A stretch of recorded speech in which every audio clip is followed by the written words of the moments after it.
why Secretary of State sanctioned me it doesn't start it in 19 May 2021. No, it started earlier. Years before Biden even took office, Prime Minister Edi Rama had planted the seeds for Sali Berisha's downfall. January 31st, 2019, Edi Rama stood in Parliament and told me, Sali, tell Albanians, could you cross Atlantic? I told him, yes, I could cross, but now I do not travel that much. I'm a half a retired man, and I have no reason to travel that much. No, you could not travel. He told his entourage he is sanctioned because he had conspires against US foreign policy.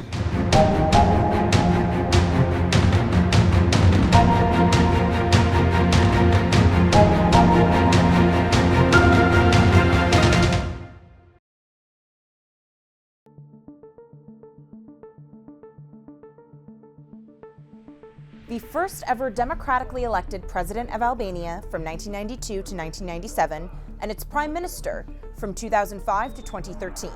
Berisha stepped down as the Democratic Party's leader after he lost his premiership to Rama in 2013 to make way for the next generation.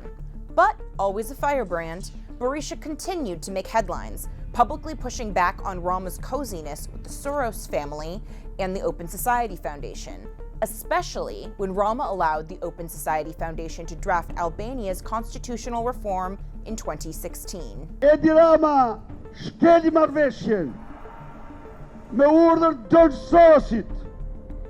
U votuan të gjitha ligjet pa opozitën. Me urdhër George Sorosit, ligjet u rikthyen ashtu si fidonte Edi Rama, duke shkelmoqur, duke shkelmuar plotësisht kushtetutin. Soros people, OSF, Open Society Foundation, they've done this in many countries, including in the Balkans, where they're in a small country, small, relatively poor country like Albania, a few $1 million, which is pocket change to the Soroses, goes a long way. And with judicial reform, a lot of this was heavily influenced by Soros people. On May 19, 2021, Berisha learned on Twitter that then Secretary of State Tony Blinken was declaring him persona non grata, not on the basis of an alleged crime proven or otherwise, but because, as the Secretary of State alleged, Berisha's, quote, own rhetoric demonstrates he is willing to protect himself, his family members, and his political allies at the expense of independent investigations, anti-corruption efforts, and accountability measures. Persona non grata designation generally is reserved for people who are pretty ardent American adversaries, have done something completely antithetical to American interests. And so for Sali Berisha, the former head of government of a NATO ally. The Prime Minister and his country have been strong partners with the United States in NATO as part of our mission in Afghanistan, and we have a broad and deep relationship that we highly value.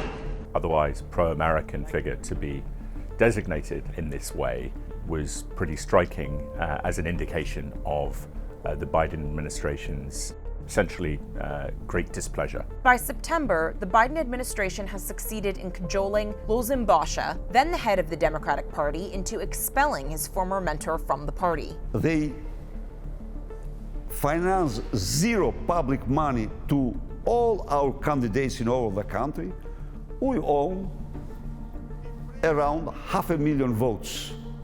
It showed that the majority of opposition people were rallied behind me. Then the parliamentary got split. I started working patiently to get united, the parliamentary group. Step by step, we get united.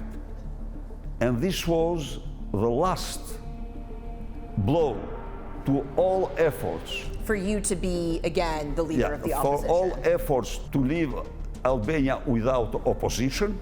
Although Berisha was backed by an overwhelming majority of his party that endorsed his legal battle to rejoin the party that he founded, Berisha was being forcefully undermined by Yuri Kim, then the U.S. ambassador to Albania. This was a shocking feat of election interference that Kim herself admitted. It would be an historic irony but also a tragedy for this country, not just the party. If the party were to eat grass for the sake of one man's personal interest.